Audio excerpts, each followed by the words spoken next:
Hello students, so today we are going to see the working of moving coil galvanometer. So this principle for galvanometer totally depends upon whenever the current passing through the coil, it produces a deflection. And why the deflection is produced? It is due to the torque acting on that coil, on that rectangular coil. In the last lecture, we discussed about how much torque is acting on a coil when plane of the coil is parallel to magnetic field, plane of the coil is perpendicular to magnetic field. म्हणजे जर कॉइलचा plain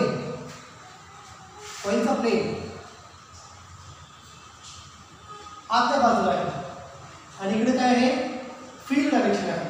here is the field direction आणि area कसा आहे कॉइलचा आतल्या दिशेला आहे and this is the current passing through the coil.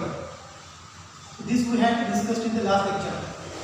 So whenever current passing through the coil and the position of the coil is totally perpendicular, coil या दिशेला आहे, field या दिशेला आहे, त्यामुळे coilची डायरेक्शन, coilचा एरिया फील्डला एक्झॅक्टली कसा आहे तो परपेंडिक्युलर असणार आहे. म्हणजे जर coil अशी असेल तर फील्ड अशी आहे. coilचा एरिया नॉर्मल आहे या coilच्या प्लेनला, त्यामुळे तो एरिया आणि फील्ड दोघं एकमेकांना परपेंडिक्युलर असणार आहे. मग अशा केसमध्ये total torque acting on system तो मॅक्सिमम टॉर्क ॲक्ट झाला होता tau max. So maximum torque acting on the coil इथे काय होता फोर्स BIL इतका फोर्स होता. ओके, इथं पण फोर्स किती ॲक्ट झाला होता F is equal to BIL. So that produces a couple. आणि ते टॉर्क आपण कसा फाइंड आउट केला होता? It is tau max equal to BINA. Tau max is said to be a BINA. म्हणजे तो होता बीना साइन थीटा. आपण एरिया वेक्टर आणि फील्ड डायरेक्शन या दोघांच्या मध्ये अँगल 90 डिग्री असल्यामुळं साइन 90 ची किंमत त्या ठिकाणी 1 आली. किती 1 आल्यामुळे मॅक्सिमम टॉर्क किती झाला बीना इतका ॲक्ट झाला. बरोबर. एक कॉइलची पोझिशन अशी होती आणि फील्ड अशी होती. याला कॉइलची पोझिशन अशी असेल तर त्याला इक्वेशन काय होतं? Tau is equal to BINA sine theta हे इक्वेशन होतं कॉइलच्या या फील्ड पोझिशनला. आणि जेव्हा कॉइलचा प्लेन म्हणजे कॉइलचा एरिया असा आहे, म्हणजे त्या कॉइलला नॉर्मल एरिया असा आहे, बरोबर का? ज्या दिशेला फील्ड आहे त्याच दिशेला तो एरिया आहे कॉइलचा. म्हणजे कॉइलची दिशा, कॉइलची डायरेक्शन आणि फील्डची डायरेक्शन आपल्या दोघांची एकच आहे. त्यावेळी टॉर्क काय झाला होता? कारण टॉर्क म्हणजे काय? Force into perpendicular distance. मग ज्या दिशेला फील्ड त्या डायरेक्शनला जर एरिया वेक्टर असेल तर एरिया वेक्टर A आणि B हे दोघांची डायरेक्शन एक असल्यामुळं थीटा इज इक्वल टू 0 झाला. त्यामुळे टोटल टॉर्क म्हणजे तो मिनिमम टॉर्क केवढा ॲक्ट झाला होता? 0. आणि मॅक्सिमम टॉर्क काय असतो? It is a BINA or I can say it is said to be a BINA sine theta. आता हे प्रिन्सिपल यूज करून मूव्हिंग कॉइल गॅल्व्हनोमीटरमध्ये कॉइल कशी टर्न होते ते आपण डिस्कस करायचं आहे. आता गॅल्व्हनोमीटरमध्ये तुम्ही बघितलं असाल लॅबोरेटरीमध्ये इथे कशी निडल असते, हे नसतं निडल. इथं हे मूव्हिंग कॉइल असते, बरोबर. डिफ्लेक्शन इथं 0 असेल. If you pass the current then deflection will be here or deflection will be here. म्हणजे ही निडल कुठं कनेक्ट असते? It is connected to the rectangular coil. आणि जर कॉइल रोटेट झाली, बघा कसं म्हणतोय हे असं आहे.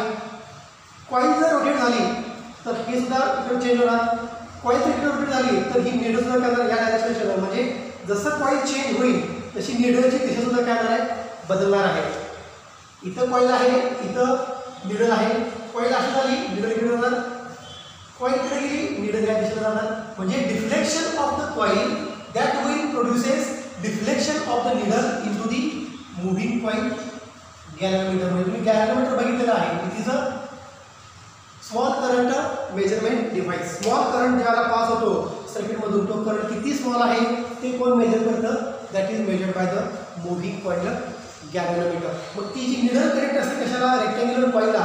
कॉइल जर अशी टिल्ट झाली तर काय होणार? निडल डिफ्लेक्ट होणार. कॉइल जर इकडे टिल्ट झाली तर निडल परत डिफ्लेक्ट होणार. So that deflection of the needle depends upon deflection of the coil. मग कॉइलचं डिफ्लेक्शन किती आणि कशा प्रकारे होतं ते आपण या केसमध्ये बघायचं आहे ॲज ए मूव्हिंग कॉइल गॅल्व्हनोमीटर. तुम्हाला एक्झाम फक्त याचं वर्किंग आहे, कन्स्ट्रक्शन तुम्हाला एक्झामला नाही आहे. त्यामुळं वर्किंग याचं एक्झॅक्टली काय असणार आहे ते आपण या केसमध्ये डिस्कस करू.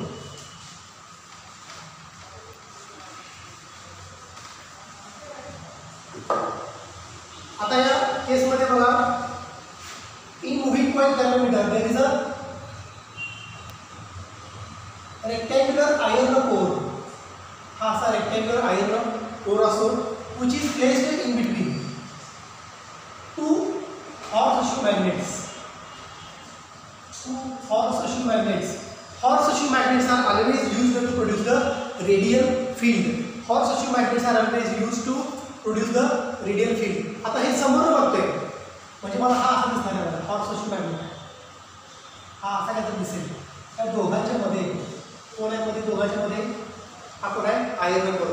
हे तुम्ही समोर बघताय. जर वरून बघितलं तर कोर कसा दिसेल, समोर असं बघताय. जर वरून बघितलं कोर कसा दिसेल बघा. आता हा कोण आहे, it is said to be a iron core. This is said to be iron core. म्हणजे हा कोर म्हणजे काय, याचा मेन पर्पज काय, टू इन्क्रीज मॅग्नेटिक फील्ड. मग कोरचा अर्थ काय एक्झॅक्टली बघा, एक अशी रेक्टँग्युलर फ्रेम असते बरोबर. याला काय केलेलं असतं, कॉइलचं वाइंडिंग. एक कॉइल घेतली तर एक कॉइलचं वाइंडिंग कसं असणार आहे बघा. एक कॉइलचं वाइंडिंग हे असं असणार. हे झालं कॉइलचा एक टर्न, हा झाला कॉइलचा दुसरा टर्न, हा झाला कॉइलचा तिसरा टर्न. बघा दिसतात का टर्न, हा कॉइलचा पहिला टर्न, हा कॉइलचा दुसरा टर्न आणि हा कॉइलचा तिसरा टर्न. अशी n नंबर ऑफ टर्न्स आहेत.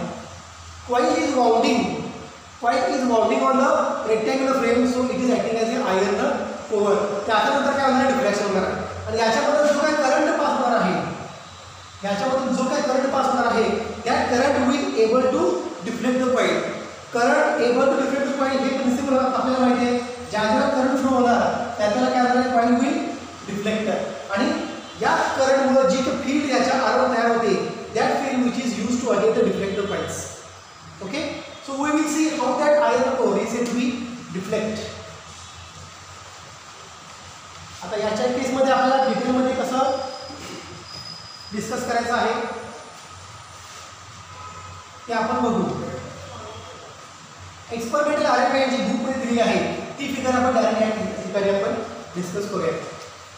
एक्सपेरिमेंटल अरेंजमेंट मध्ये कसं आहे बघा, there is a here is one mirror. हे आपण नंतर बघायचं, लॅब अँड स्केलर एलिमेंट. ते तुम्हाला सिलेबस नाही तरी पण आपण ते बघायचं आहे. Which is connected to the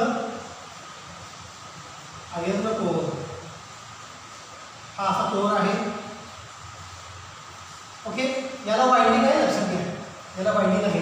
हे तुम्ही साईडला बघितला, जर वरनं बघितलं तर कसं दिसणार आहे, this is your side view. If you see from top see जर तुम्ही बघितला तर तो कसा असणार आहे, फक्त असा असणार आहे. ही सिस्टीम जर वरून बघितली तर फक्त अशी दिसणार आहे. ही सिस्टीम जर समोर बघितली तर अशी दिसणार आहे बरोबर. दिस इज द टॉप व्ह्यू और दिस इज साइड व्ह्यू. तर तुम्हाला मी का सांगतोय, पुढे कन्सेप्ट समजण्यासाठी तुम्हाला हे उपयोगी येणार आहे. मिरर आहे इथं. So from this mirror to this iron core there is one wire. That wire is said to B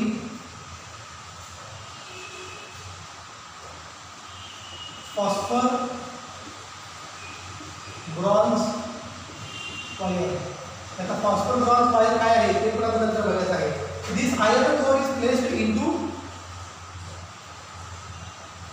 two strong electromagnets. Horseshoe चा मेन पर्पज काय, it is used to produce the radial magnetic field. आणि radial magnetic field core वरती incident झाल्यामुळे काय होते, there is reflection of the core. Other end of this coil is connected to the helical spring. हे सगळं आपण नंतर बघणार आहे. Helical spring. Okay, current pass झाला. आता स्टेप बाय स्टेप आपण प्रत्येकाचं या ठिकाणी वर्किंग बघणार आहे. ओके, मिरर, लॅम्प आणि स्केल अरेंजमेंट पहिले या ठिकाणी काय आहे ते बघू, मग आपण इकडे वर्किंगकडे जाऊ. Lamp and scale arrangement.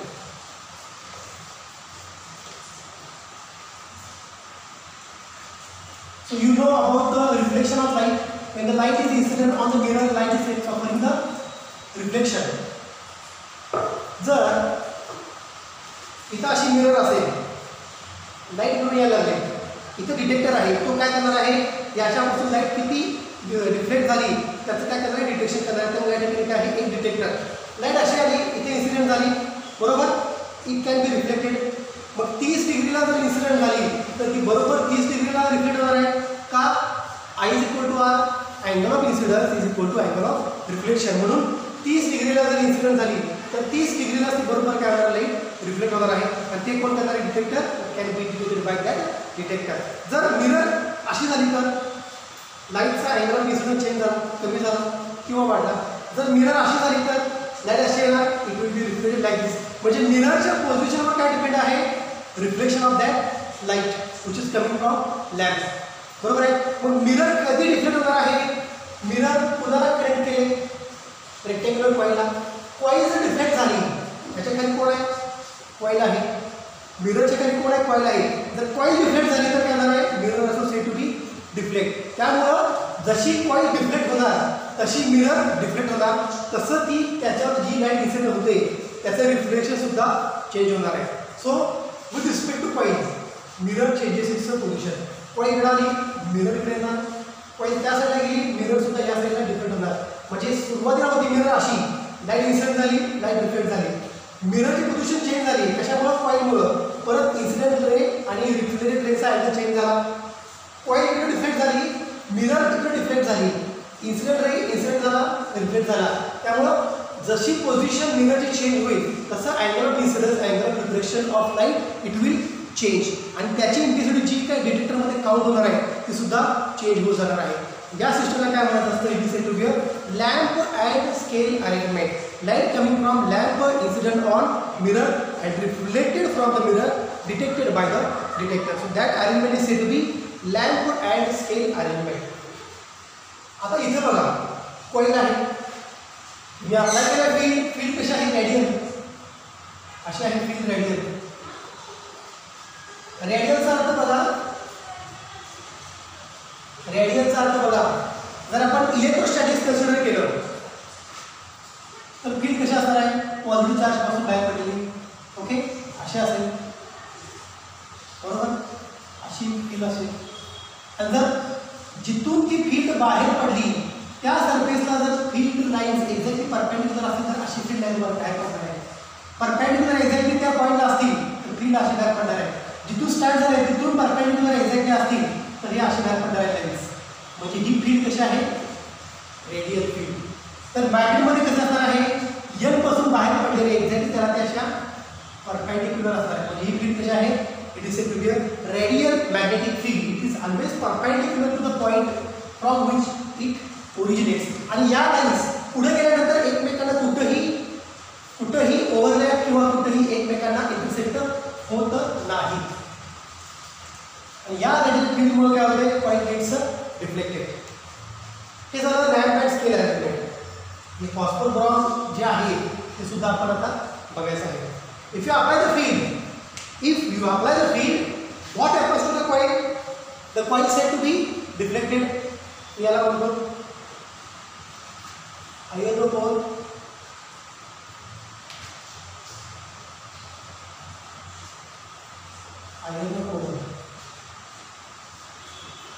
Field apply केली, coil said to be deflected.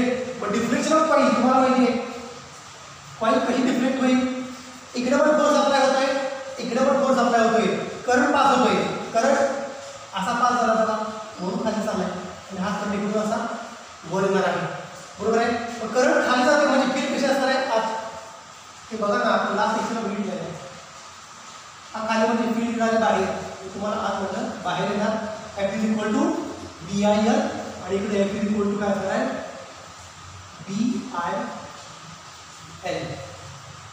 Coil is said to be deflect. एक तर डिफ्लेक्ट आत होईल किंवा बाहेर होईल.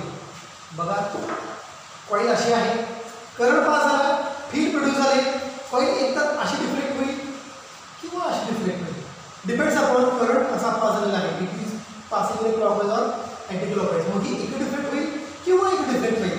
आता बघा कॉईल कशाला कनेक्ट केले, मिररला कनेक्ट केले. इफ कॉईल रोटेट्स, इथे एक मटेरियल आहे, एक वायर आहे, that wire is said to be phosphor bronze wire. या वायरची स्पेशालिटी बघा, जर मिरर इकडे डिफ्लेक्ट झाली तर तिथे त्याच पोझिशनला ठेवते ही वायर, म्हणजे जर मेन पोझिशन आणायचं असतं की वायर कशा आहे बघा, phosphor bronze, it is a twisted wire. Once this rectangular coil is said to be deflected, it remains in that deflected position. मग मिरर जर डिफ्लेक्ट झाली, फॉस्फर ब्रॉन्झला परत आणू शकत नाही, त्याला आयतच पोझिशन ठेवतो, परत आणत नाही. ती त्याची स्पेशालिटी आहे. That is said to be a phosphor bronze wire. इकडं आय कशी डिफ्लेक्ट झाली, याला पण कनेक्ट आहे मिरर, म्हणजे मिररवर पण त्याची पोझिशन चेंज केली. बरोबर आहे. मग आपल्याला काय करायचं, कॉईलला परत आयच्या पोझिशनला आणायचं. मग कॉईल जर इकडे डिस्प्ले झाली किंवा इकडे डिस्प्ले झाली, त्याला त्याच्या मेन पोझिशनला आणणार कोण. कॉईल अशी आहे, डिफ्लेक्ट झाली, त्याला आय तसंच ठेवलं कोणी, फॉस्फर ब्रॉन्झ वायरनं, त्याला मेन पोझिशनला आणणार कोण. कॉईल डिफ्लेक्ट झाली इकडं, फॉस्फर ब्रॉन्झ त्याला आयच्या पोझिशनला ठेवणार, त्याला मेन पोझिशनला आणणार कोण, त्याला मेन पोझिशनला कोण आणणार ते आता आपण बघायचं. So there is a helical spring. Helical spring सुद्धा काय होणार आहे, कॉईल डिफ्लेक्ट्स, याच्यामध्ये काय होणार आहे, स्प्रिंग क्रिएट्स द कॉम्प्रेशन. बरोबर आहे का. Spring connected to the rectangular wire, rectangular coil deflects at the same time tension produce in the helical spring. मग ही स्प्रिंग काय करणार आहे, जी काय वायर डिफ्लेक्ट झाले त्याला मेन पोझिशनला आणण्याचा प्रयत्न करत आहे. जी वायर किंवा रेक्टँग्युलर फ्रेम डिफ्लेक्ट झाले त्याला मेन पोझिशनला कोण आणणार आहे, हेलिकल स्प्रिंग. म्हणजे याचं मेन काम काय आहे, डिफ्लेक्शन जे झालं त्याला बरोबर मेन पोझिशनला आणायचं. मग आता हे स्प्रिंग म्हणलं की आपण कुठे जायचं, ऑसिलेशन. ऑसिलेशनमध्ये तुम्हाला आठवत आहे स्प्रिंग मेन पोझिशनला आहे. जर स्प्रिंग कॉम्प्रेस झाली तर काय होतंय, restoring force trying to keep the spring to the main position. Spring compress झाली त्याला मेन पोझिशन कोण आणणार आहे, रिस्टोरिंग फोर्स. स्प्रिंग जर एक्सपांड झाली त्याला मेन पोझिशन कोण आणणार आहे, रिस्टोरिंग फोर्स. हे तुम्हाला माहिती आहे. whenever spring is said to be compress or spring is said to be expands, there is one force who is trying to keep that spring towards the main position. मग या केसमध्ये जर बघा rectangular coil जर अशी deflect झाली त्याला main position कोण आणणार आहे, ही स्प्रिंग आणणार आहे. कारण हेलिकल स्प्रिंग सुद्धा काय झाले, ट्विस्ट झाले, ती परत मेन पोझिशनला येते. म्हणजे काय, त्याच्यामध्ये रिस्टोरिंग फोर्स किती करणार आहे, F is equal to -kx. मग हे F is equal to -kx कसं चेंज होतं या केसमध्ये ते आपण डिस्कस करायचं आहे. So I think you understood the concept. Mirror, phosphor ब्रॉन्झचं मेन काम काय आणि हेलिकल स्प्रिंगचं मेन काम काय. हेलिकल स्प्रिंगचं मेन काम काय असणार या ठिकाणी, it is trying to push the coil to its equilibrium position. त्याच्या इक्विलिब्रियम पोझिशनला ती कॉईल हा स्प्रिंग काय करणार आहे, आणण्याचा प्रयत्न करणार आहे. That is the main function of helical spring. Okay. Now when field is applied, coil gets deflected here or deflected here. How much total torque acting on coil? The torque acting on coil is, torque किती act होईल coil वरती, maximum torque. It is said to be BINA. Actually हे BINA sine theta आहे, पण coil कशी आहे बघा, हा कॉइलचा प्लेन आहे तो आत आहे आणि फील्ड कशी आहे, त्या कॉइलच्या प्लेनला परपेंडिक्युलर आहे. म्हणजे एरिया आणि बी ही फील्ड आहे आणि हा काय त्या कॉइलचा एरिया, दोघे एकमेकांना परपेंडिक्युलर आहे. त्यामुळे 90 होतं, थीटा इज इक्वल टू 90. त्यामुळे torque acting on coil it is said to be a beta. Torque acting on coil it is said to be a beta. समजतंय का पॉईंट बघा. हेलिकल स्प्रिंगचं मेन पर्पज काय, ज्या ज्याला कॉइल डिफ्लेक्ट होईल त्या कॉइलमध्ये रिस्टोरिंग फोर्स क्रिएट होतो. That restoring force trying to pull that coil towards its or to its equilibrium position. पण ज्याला कॉइल डिफ्लेक्ट होईल त्याला त्या कॉइलमध्ये किती टॉर्क ऍक्ट झाला maximum, tau is equal to BINA. हे आपण लास्ट लेक्चरला बघितलेलं आहे. Torque acting on a coil when the coil is placed in a magnetic field, that torque tau is equal to said to be Bina. Correct. आता coil तर deflect झाले म्हणजे बघा असं डिफ्लेक्शन दाखवतं आहे केसमध्ये.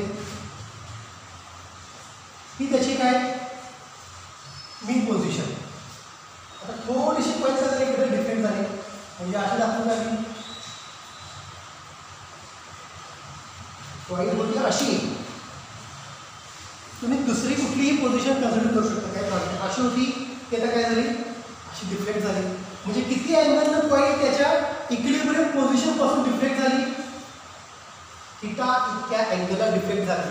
दिस is the plane of the coil. Coil अशी डिफ्लेक्ट झाली म्हणजे हा त्याचा काय, ही त्याची इक्विलिब्रियम पोझिशन आणि नंतर काय झाली, कॉईल डिफ्लेक्ट झाली. किती अँगलनं डिफ्लेक्ट झाली, थिटा. मग हेलिकल स्प्रिंग काय करणार आहे, trying to pull that coil towards its mean position. Trying to pull that coil plane. हा कॉईलचा पहिला प्लेन आहे. टॉर्क ऍक्ट झाल्यामुळे कॉईलचा दुसरा प्लेन असा आहे. अशी होती ती कॉईल आता अशी झाली, अशी होती ती कॉईल आता अशी झाली. किती अँगल डिफ्लेक्ट झाली, थिटा इतक्या अँगल डिफ्लेक्ट झाली. पण तुम्हाला माहिती आहे की coil displaces from its mean position to some value, there is a force who is trying to pull that body towards the mean position. तो फोर्स म्हणजे कुठला फोर्स आहे, रिस्टोरिंग फोर्स. तो फोर्स काय करतो, त्या कॉईलला मेन पोझिशनला आणण्याचा प्रयत्न करत असतो. तर या केसमध्ये कॉईलचं काय झालंय, डिफ्लेक्शन झालंय. किती अँगल डिफ्लेक्शन झालंय, दिस थिटा. हा थिटा आणि हा थिटा वेगळा आहे. हा थिटा काय, area vector of coil and direction of magnetic field. हा थिटा काय, deflection of coil versus angle. हा अँगल थिटा वेगळा आहे, तो अँगल थिटा वेगळा आहे, कन्फ्युजन करायचं नाही. आता कॉईलला मेन पोझिशन कोण देणार आहे, हेलिकल स्प्रिंग. म्हणजे रिस्टोरिंग टॉर्क याच्यावरती ऍक्ट होणार आहे. रिस्टोरिंग फोर्सच्या ऐवजी मी या ठिकाणी काय म्हणतो, रिस्टोरिंग टॉर्क. ओके. तर कॉईलचं डिफ्लेक्शन मॅक्सिमम किती झालंय, इट इज अ बिना. म्हणजे या टॉर्कला मी काय म्हणतो, it is said to be deflecting torque. Deflecting torque. या टॉर्कमुळं tau is equal to BINA इतक्या टॉर्कमुळं काय झाली, कॉईल डिफ्लेक्ट झाली थिटा इतक्या अँगलला. या टॉर्कमुळं, बिना इतक्या टॉर्कमुळं कॉईलचं काय झालं, डिफ्लेक्शन झालं थिटा एवढं. म्हणून जो टॉर्क ऍक्ट झाला to deflect the coil, that torque is said to be deflecting torque. या टॉर्कमुळं काय झालं, कॉईलचं डिफ्लेक्शन झालं थिटा इतक्या अँगलला. म्हणून या टॉर्कला काय म्हणायचं, डिफ्लेक्टिंग टॉर्क. ओके. मग हा गेला पुढं, याला मेन पोझिशनला कोण राहणार आहे, हेलिकल स्प्रिंग. त्यामुळे त्या कॉईलवरती परत काय ऍक्ट होणार आहे, रिस्टोरिंग टॉर्क. रिस्टोरिंग टॉर्क काय करणार आहे, तो कॉईलची इक्विलिब्रियम पोझिशन आणण्याचा प्रयत्न करणार आहे. मग मी या ठिकाणी म्हणतो बघा, नाव इतका डिफरंट टॉर्क जर कॉईलवरती ऍक्ट झाला तर परत कॉईलला मेन पोझिशन कोण आणणार आहे, नाव restoring torque acting on coil is. Restoring torque acting on coil is. Restoring force तुम्हाला माहिती आहे, F is equal to काय, मायनस kx. तर या ठिकाणी restoring torque F is equal to minus kx चा अर्थ काय रे, मायनस साइनचा अर्थ काय, डिस्प्लेसमेंट आणि फोर्स दोघांची डायरेक्शन कशी असते, अपोजिट. इथे डिस्प्लेसमेंट किती झालंय, x झालंय का थिटानं झालंय, थिटानं झालंय. म्हणजे याच्यावर डिफरंट टॉर्क किती ऍक्ट होणार आहे बघा. मी डायरेक्ट किती माहिती होईल, टॉर्क प्रोपोर्शनल टू थिटा. जेवढा थिटा वाढेल तेवढा त्याच्यावरती रिस्टोरिंग टॉर्क हा वाढतच जाणार आहे. म्हणजे याला म्हणतो tau R, it is said to be restoring torque. आणि याला म्हणतो tau D, it is said to be deflecting torque. जितकं जास्त डिफ्लेक्शन होणार तितका जास्त रिस्टोरिंग टॉर्क ऍक्ट होणार कॉईलवरती to displace its main position. म्हणजे बघा, कॉईल अशी होती, अशी झाली ही सेकंड पोझिशन, अशी होती फर्स्ट पोझिशन, आता अशी डिफ्लेक्ट झाली सेकंड पोझिशन. म्हणजे याच्यावरती काय ऍक्ट होणार आहे, डिफ्लेक्टिंग टॉर्क. तो काय करणार आहे, कॉईलला परत त्याच्या मेन पोझिशनला आणण्याचा प्रयत्न करणार आहे. त्यामुळे जेवढ्या अँगलला डिस्प्लेस झाले तेवढा बरोबर काय होणार आहे, डिफ्लेक्टिंग टॉर्क, रिस्टोरिंग टॉर्क त्या कॉईलवरती ऍक्ट होणार आहे.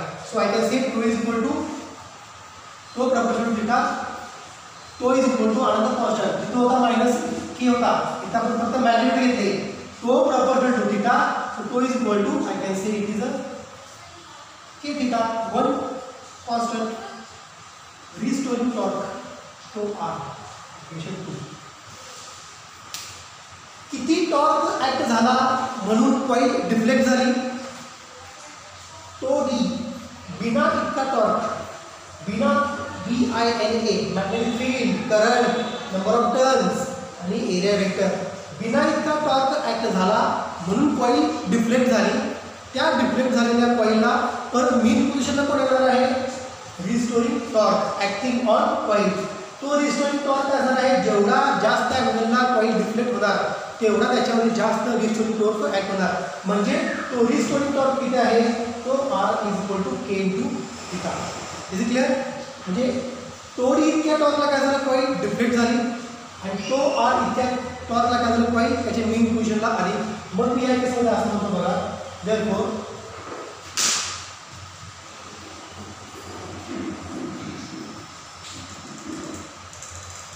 deflecting torque is equal to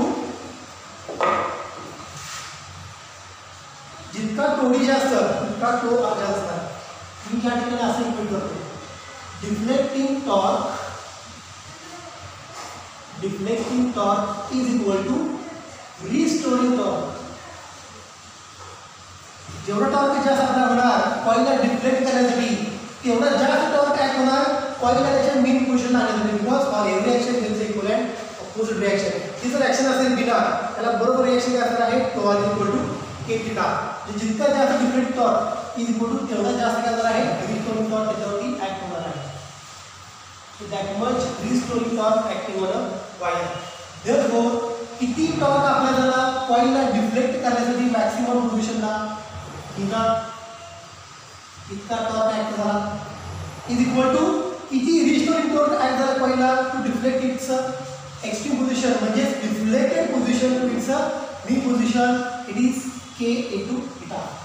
K theta restoring torque BINA deflecting torque. K theta restoring torque BINA is the deflecting torque.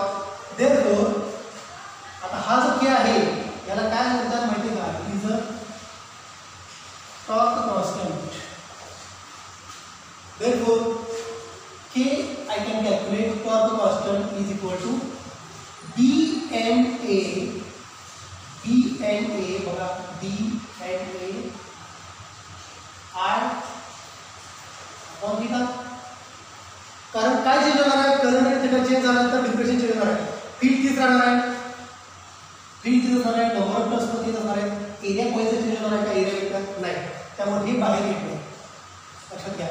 और I can say simply is a BNA upon theta. तुम्ही कुठलेही त्याच्यामध्ये expressions you can find a torque constant, you can find how much field applied, you can find how much current flows, you can find how much number of turns are there, you can find what is area vector, you can find angle of deflection.